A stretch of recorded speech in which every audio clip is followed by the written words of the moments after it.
Live from the Chuck Casino Casino. We haven't used this open in a couple of years. It's been brought back and changed just a tad. It's time for Beat the House, featuring the Cavaliers line. And like I said a minute ago, we always change up the rules a little just to keep it interesting. We're doing that again today.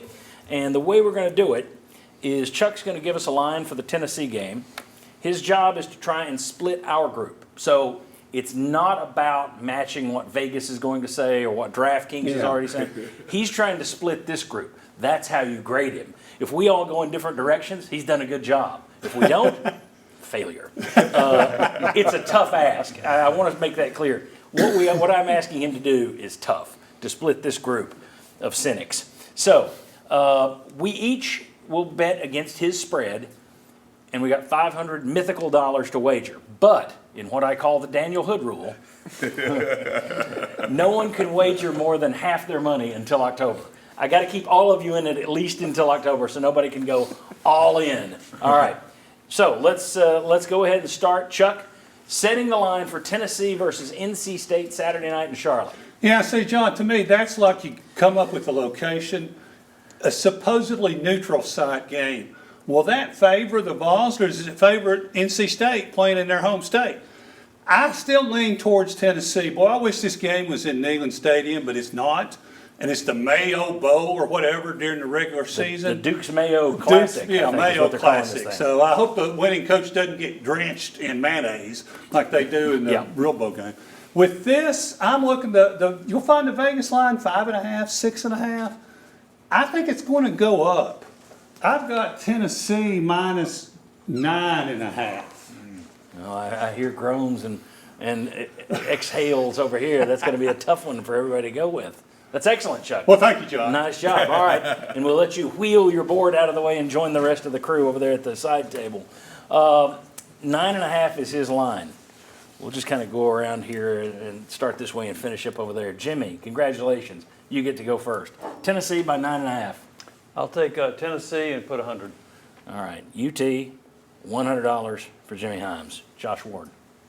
So having to pick early is tough. I think this is going to go Tennessee's way. I'm going to try to get out ahead early. I think Tennessee's going to win the football game, but get to work with less than 10. I'll go NC State 100.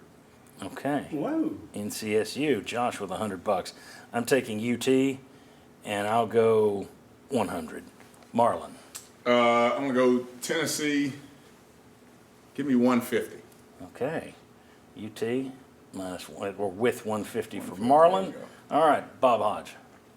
I'm going to go Tennessee 200. Oh. Now this is the guy, just to remind you folks, this is Mr. They're going to be 8-4, gray skies are above us all off season. At least it's gray skies and not gray uniforms. The Chattanooga game meant a lot to you, obviously. No, actually We'll the get to Western it. Carolina game meant a lot. Okay, all right, very good. Daniel Hood. I'll take Tennessee for 250. The absolute maximum. There you go. All right. Sterling Hinton. I'm going Tennessee 200, baby. Tennessee 200. We're not really splitting the group here. All right, Will Overstreet. Tennessee 100. Tennessee 100. Josh, you are the only guy to take NC State. What's it feel like to be a loser? That's why they call me Wolfpack Josh. Yeah. Well, it is interesting. You were the Western Carolina game influenced you more. Kind of goes back to what Will was talking about. If you go out and blow doors on one of these teams, how much can you take from it? But if you don't look good against one of these teams. Exactly. And I watched just a little bit of that game, and I didn't think either side of the ball on the lines looked good for North Carolina State. So to me, that's where Tennessee has its advantage. If you play clean, like you did against Chattanooga, don't forget guys running wide open and huge holes. If you play a clean game, no penalties, few turnovers, I think you beat them by 10 points. The NC State thing, the only thing I'm wondering about is you go back, Tennessee went 9-4 this year, that they opened with Appy State. Didn't look good. You should have pushed them all over. You didn't. It was tight. But you went on to win 9 games that year. I just wonder if that was a bad opener. Are we reading too much into the fact that they didn't dominate Western? I guess that's the problem with any of these openers. You don't know how much stock to put in any of them. You're right about that, but the fact that they struggle at the line of scrimmage is what has persuaded me. You should have handled them at the line. You didn't. Tennessee at the line of scrimmage should be a lot better than Western Carolina. You know, he said something that time when he said the Western Carolina deal kind of gave him pause to like, all right, we should be okay. I think the way the week works is you got to go back, you got to clean up all your mistakes. All right, here's how we struggled.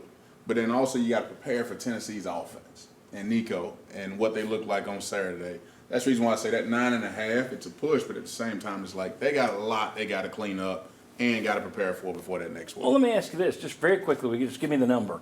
Will Overstreet, how many points is Tennessee going to score? Your opinion? I'd say they're going to score 42. Okay, over 40. Sterling. I was thinking 42 is my exact number. Daniel? I was thinking 45. Chuck? I was going to think 45. Are we all going to say over 40? No. Yes. Okay, you will. 38. 38. Josh, you wouldn't because you're taking NC State. 35 35. to 26. Okay. It doesn't sound so good. Very good. All right. Thank you all for being here. Appreciate all of you. Appreciate the sponsors for backing us up. WATE's crew for getting it all right every week.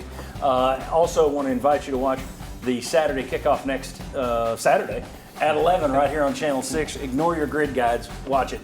And then thanks to you, most of all. We're not here for season 22 if not for you supporting us and our sponsors. Thank you. See you next week.